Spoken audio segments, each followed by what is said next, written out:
Hey, welcome back to my channel. My name is Taylor and today's video is going to be my February wrap up. I'm going to be showing you guys all of the books that I read in February. So let's go. Alright, so I have all the books here on my Goodreads. So the first book I actually read on the library app, so I don't have the physical copy. If you don't know, let me just help you book girlies out. There's an app called Libby that I use, and it is a lifesaver for getting free books. Go to your local library and you get a library card and you put it into the Libby app and you have access to hundreds of ebooks and audiobooks. So this one I actually had downloaded the ebook and the audiobook to pair it together because I like to do that often. The book is Betting on You by Lynn Painter. It's the second Lynn Painter book that I've ever read and I loved it. I don't think it was as good as the first Lynn Painter book I read, which was The Do-Over, my all-time favorite so far. I still haven't read Better Than Movies, but so far my favorite's The Do-Over by Lynn Painter. But because I love that book so much, I wanted to read something else by her. So I picked up Betting on You and it was still really good. I think I gave it 4 stars. I think I would up that actually to like 4.2 because it was really good. I loved the characters. I'm just gonna read you what it's about because I need to tell you guys what I'm talking about here. Basically, 17-year-old Bailey starts a new job at a holiday water park. She is less than thrilled to see an old acquaintance is one of her coworkers. Bailey met Charlie a year ago on a long flight where she was moving after her parents got divorced. They didn't really mix too well, very well behaved, and he's kind of like endless commentary and irritating and just everything that is like not her, so she's super annoyed with him the whole time. So now Bailey and Charlie are still polar opposites. Instead of everything about him rubbing Bailey the wrong way, she starts to look forward to hanging out and gossip about the water park guests, particularly two who keep flirting with each other. Bailey and Charlie make a bet on whether or not the cozy pair will actually get together. Charlie insists that members of opposite sex can't be friends, and Bailey is determined to prove him wrong. Bailey and Charlie keep close track of the romantic progress of others while Charlie works to reflect the growing feelings he's developing for Bailey, which is so much fun because you get to read his side of the story and his POV, which I love when books you get to read the guy's point of view. It's really interesting reading how he feels for her as the book goes on, which is really fun. And Bailey's still like strictly like thinking, okay, they're just friends. Fun because he keeps correcting her and saying that they're co-workers, so it irritates her, but she still finds herself wanting to hang out with him. He's terrified of losing her as a friend if she finds out that he actually has a crush on her. But then they end up fake dating. That makes it even worse because they want to irritate her mom's boyfriend and drive him away because her mom's boyfriend does not like Charlie. So it just complicates things even more and it creates a lot of family drama. But Charlie has a secret that may involve Bailey and another bet that Charlie may have made. Can the two make a real go of things, or has Charlie's secret doomed them before they can start? This book was really good. Actually, now that I'm reading the description again, I think I'm gonna up it to like 3.5 because I'm like thinking about the book and like I actually really loved it. The characters were fun. Charlie's point of view was like immaculate. Her and Charlie interacting, their banter and everything was so much fun to read, and I loved the back and forth and the different things that happened was just so cute. The way that Lynn Painter writes is just so like, I love it. I love the way that she weaves things in there. I'm going to be reading more by Lynn Painter. I have Better Than the Movies, the physical copy, so I'm going to read that soon. I've fallen in love with her writing and her books, and her characters are just so cute and they interact adorably, and there is not just a boring love story. Like there's like actually a lot going on, and it keeps you entertained and gripped into the story and the characters, and you want to know what's going to happen. I loved this one. The next book is Ruthless Vows by Rebecca Ross. This is the second book in the duology Letters of Enchantment. I actually got the Barnes & Noble exclusive one, so it's really pretty. And this is the inside. It has a little quote which is so pretty. It says, "You may not be a goddess, but nor am I a god. Despite our mundane lives, perhaps we make our own magic word." This is just kind of the description. for the second book. So 2 weeks have passed since Iris has returned home, bruised and heartbroken from the front, but the war is far from over. Roman is missing, and the city of Oath continues to dwindle in a state of disbelief and ignorance. When Iris and Addie are given another chance to report on Dacre's movement, they both take the opportunity and head westward once more, despite the danger, knowing it's only a matter of time before the conflict reaches a city that's unprepared and fractured. Since walking below Dacre's realm, Roman cannot remember his past, but given the reassurance that his memories will return in time, Roman begins to write articles for Dacre, uncertain of his place in the greater scheme of the war. When a strange letter arrives by wardrobe door, Roman is first suspicious, then intrigued. As he strikes up a correspondence with his mysterious pen pal, Roman will soon have to make a decision: to stand with Dacre or betray the gods who healed him. As the days grow darker, inevitably drawing Roman and Iris closer together, the two of them will risk their hearts and futures to turn the tides of the war. So, I gave it 4.5 stars. I don't think I liked it as much as the first book, just because the first book is more like you're first jumping into the world. It's like mysterious and you're like trying to understand everything, and I just love jumping into a fantasy world not knowing. It's more exciting for me. So coming to a second book, usually I don't like the second book as much because I'm already familiar with the world and the characters, and not like it doesn't have that like mysterious thrill as the first one does. It did build on the world a lot. The world is really interesting with the whole war and the gods. The way that everything works is really cool. Obviously, the main component of this book is Roman and Iris. They are the sweetest. I mean, they're just fighting to get back to each other. That's all they want. They just want to get back to each other, and they're doing everything in their power to get back to each other, and their love is not fragile, which is just like, they're so strong. They love each other so much, and it doesn't stop them, and it's so sweet. Reading the different POVs of Roman and Iris is just beautiful. And also, can we talk again about Rebecca Ross's writing is just incredible. It's like reading a poem. It's so beautiful. It flows so well, and I love her writing, and I definitely want to read more by her. I have Sisters of Sword and Song on my shelf, which I want to read. That's by her. And then there's also like Dreams Lie Beneath, which is another standalone by her, which I definitely plan to read. So, new favorite author. I'm loving Rebecca Ross and what she's doing. Alright. Next up, we have to talk about Powerless by Lauren Roberts. It's hyped up for a reason, and now that I have read it, I understand why it's hyped up for a reason. So let me just read you the description so you can just like understand what I'm about to talk about. Only the extraordinary belong in the kingdom of Ilia. The exceptional, the elite. The elites have possessed powers for decades, gifted to them by the plague. Those born ordinary are just that, banished from the kingdom of Ilia and shunned from society. No one knows this better than Peyton Gray, an ordinary posing as a physique, is that how you say it? But when she unwittingly saves one of Ilia's princes, High Azur, she's thrown into the purging trials. A brutal competition showcasing the elite's power. If the trials and the opponents within them don't kill her, the prince she's fighting feelings for will, if he discovers what Peyton is. Completely ordinary. This is such an interesting concept for me because I haven't seen, you know, all books are like the main characters are always the chosen one, the one with the powers, everything, but she, in a world where she's the one that doesn't have powers and everybody around her has powers.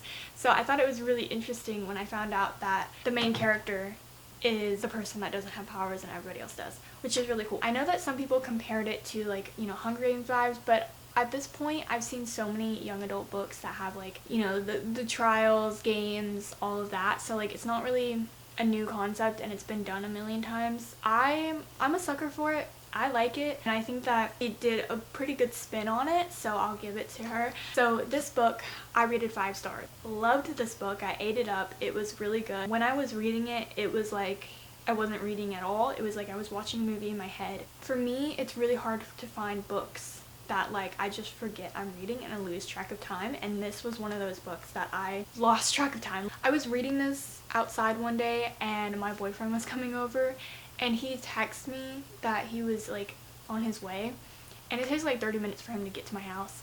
And I was reading this book, waiting on him. He stood outside, knocking on my door for 10 minutes because I was reading this book, because I literally did not, I thought it had been like maybe 5 minutes that I was reading. No, I had been reading for 40 minutes, and this poor boy was waiting outside my door for me to let him in, and he ended up having to call me. And I was like, oh, I'm sorry, I was reading my book. That's how you know this is a good book. If I ignore you and like lose track of time, it's a good book. So, funny story. The characters, Kai and Peyton.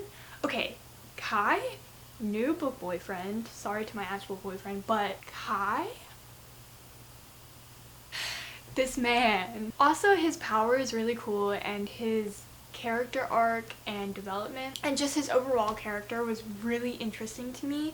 Peyton too, she was a really good protagonist for me. For me, it's really hard to get a good protagonist because sometimes they're really annoying to me, but she was really good. I was like, come on, go Peyton, go. I was loving her. I was rooting for her. She was great. Her backstory was really interesting. Her character development, just like her personality and like how smart she was and everything was really fun. And also the writing in this, like for a new author, I think it was pretty good. Like I may have caught a few parts that didn't make quite so much sense. It was pretty good writing. Like there was some moments and some quotes that I really loved. I actually annotated it. Let me see if I can find like a part that I really liked. If Peyton is so determined to hate me, I could make it very, very easy for her. It wouldn't take much, but I'm selfish, weak, and unwilling to make it anything but difficult for her to push me away. She's bewildering as much as she is beguiling. That pretty mouth of hers says one thing, but those ocean eyes says another. She pulls a knife from my back only to say she'll bury another one there. She's confusing, captivating, and we're completely wrong for each other in all the right ways. She's a flame, and I'm going to get burned. An ocean, and I'm going to drown. Oh my god! Okay, it is all the tropes, enemies to lovers, so heavy in here. It's so perfect. The way they fall for each other, the way he protects her, the way she hates him, the way he wants her. This book, oh my god, guys. I know some people said it's really overrated, and yeah, I can get where you're getting that from, but I'm a sucker for it. I fell for the trap, and I'm going to talk about it because this book, so good. Go read it. Going from a really good book to a book I didn't really like that much. Check and Mate by Ali Hazelwood. So basically, Mallory is done with chess. Every move counts nowadays.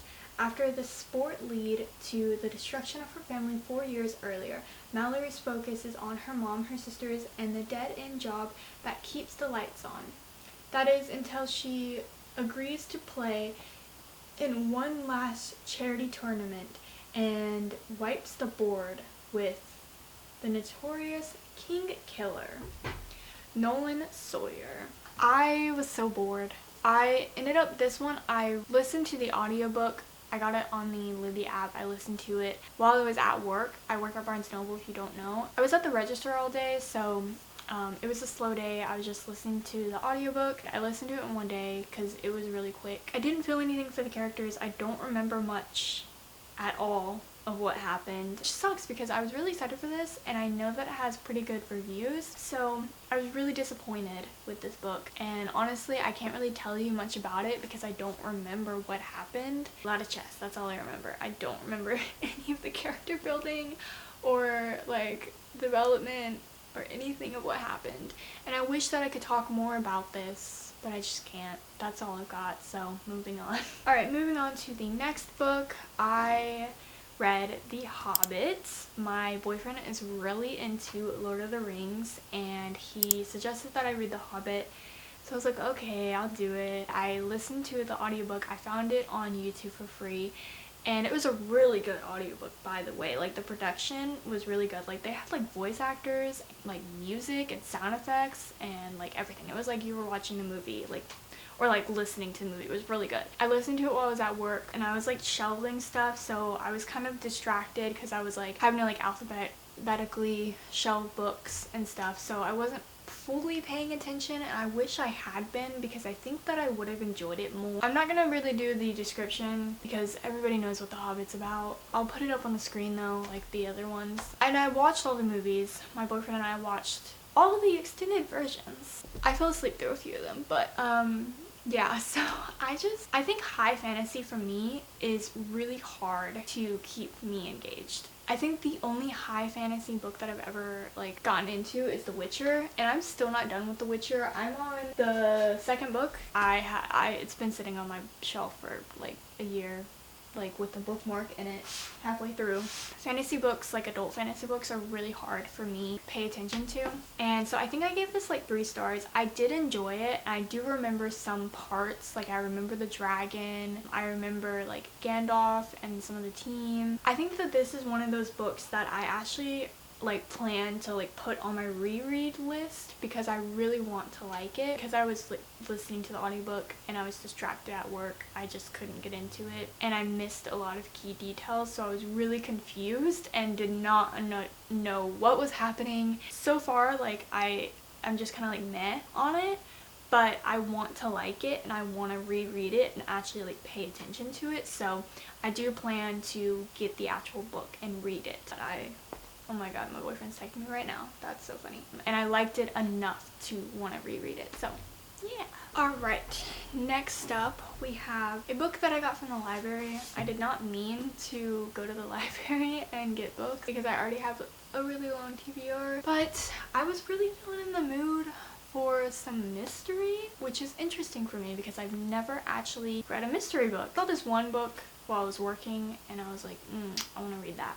And then I went to the library after my ukulele class and I found a book that I've been wanting to read for a while that I heard was good, and it was a mystery. So I was like, yeah, let's do it. So Truly Devious. This book was really interesting. Ellingham Academy, famous private school in Vermont, which is cool, founded by an early 20th century tycoon for the best and the brightest students around. When Ellingham's wife and daughter were kidnapped, the only clue was a mocking riddle listing method of murder, signed with the frightening name Truly Devious. Their disappearance became one of the greatest unsolved crimes in history. Many years later, true crime Stevie Bell is set to begin her first year at the academy, and she is determined to solve this cold case. That is, she will solve it when she gets a grip on her demanding new school life and her housemates. The inventor, the novelist, the actor, the artist, and the jokester. But Truly Devious makes a surprise return. The past has crawled out of its grave and someone has gotten away with murder. This book was really interesting. I loved the whole school vibe, like boarding school thing with the murder mystery, and all of the different characters were really interesting, and I liked how they each had a thing that made them unique. So like it says, there is the inventor, the novelist, the actor, the artist, and the jokester, and then Stevie, who is the crime solver. So it's really interesting, and I loved all the different characters. The Truly Devious like alias was really fun to read about. Now, like I said, the beginning of this book, I'd say like the first 130 pages, really slow and really like, oh my gosh, come on, pick up. But once it picked up, and it was like, okay, hang on for the ride, because things got crazy. So this book, I rated this book 3.9 stars. I didn't want to give it a high rating just yet. The other books I've heard get even better, so I wanted to kind of save the high rating for the later book. And my rating was also a little lower just because the beginning was so slow, but the beginning is all the world building, her getting to the school, meeting people, making friends, all of that kind of stuff. So I mean, it is necessary for the story and the world building, but it is really slow. But like I said, like once you get into the actual mystery aspect of it, it gets really exciting and it grips you and it holds you in and it does not let go because it cliffhangers and then you have to jump right back into the next book. This book was holding me on for dear life, had me in a chokehold. I finished it and I immediately picked up the second book. Immediately. Like I literally finished it, closed the book, and then went and got the second book. So let's talk about the second book actually, because I read the second book. I just finished it today on February 29th, which is Leap Day, which is cool. The Vanishing Stair is the second book, and I just finished it, and it was also really good. I gave this one 4.2 stars. It got better. The world building, like, it just kind of picked up right where it left off, which is great. So you didn't have to get through all the boring stuff. I mean, there was a little bit of it just because, like, I had to build back up to once you're in the mystery keep happening and you have to figure out what's going on. This book at ending had me at, like, I was like, what just happened? What? And now I've got to read the third book because I can't just like leave. Like, I gotta get the third book. I have to read the third book. The truly devious case, an unsolved kidnapping, a triple murder that rocked Ellingham Academy in 1936 has consumed Stevie for years. The very reason she came back to the academy, but then her classmate was murdered and her parents quickly pulled her out of school. Stevie's willing to do anything to get back to Ellingham, even if it means making a deal with the despicable Edward. And when Stevie finally returns, she also returns to David, the guy she kissed and the guy who lied about his identity, Edward King's son. But bigger issues are at where did the murderer hide away? What's the meaning of the riddle Albert Ellingham left behind, and what exactly is at stake in the truly devious affair? In the second novel of Truly Devious, my dog is rolling around on the ground. Great, my camera's about to die. I'm gonna have to charge it and I'll be right back. And we're back. It's been like 30 minutes. I had to let my camera charge. It's a really good book. The cliffhanger. So that is all the books that I read. Okay, so here's the stack of all the physical books, and then I have 2 ebooks that I read as well. So in total, that's 1, 2, 3, 4, 5, 6, 7. I read 7 books in the month of February. Quite the downgrade from last month. In January, I read 13 books. So this month, I definitely slowed down a lot. I wouldn't say I ran into like a reading slump, but I definitely did like burn myself out a little bit because I read so much in January. So this month slowed it down, but I think I had really good reads this month. I mean, these 2 really good, this one did not like, and then these 2 really good. So really only 1 out of everything that I read. So I think it was a good reading month. I've got some really good picks. And to pick my favorite of the month, can you guess what it's gonna be? Powerless. So Powerless was my all-time favorite of this month. I loved it. I would reread it. I'm gonna keep talking about this book for a while, so hope you guys don't get bored of it. Comment down below if you read Powerless and what you thought of it, because I would really like to know opinions on like somebody that didn't like it and like see kind of like what the mixed opinions are. But yeah, so Powerless, my all-time favorite of this month. And then I guess you can probably also guess my least favorite read of the month was Check and Mate. It just wasn't for me. I was bored and I just didn't really connect. That is my least favorite read of the month. But overall, I think it was a really good reading month. 7 books in February. And yeah, be sure to comment down below how many books you read in February, what books you read, what was your favorite. I definitely love to discuss with you guys and get your opinions. And then also, if you read any of the books that I mentioned in this video, comment down below. I would love to discuss. That's why I'm here on BookTube, because I want to talk about books with you guys. So let's definitely do it in the comment. Thank you guys so much for watching. Make sure to check out my book talk. I post on there daily, as well as my Goodreads, so that we can be book besties. And yeah, I'll see you guys in my next video. Bye!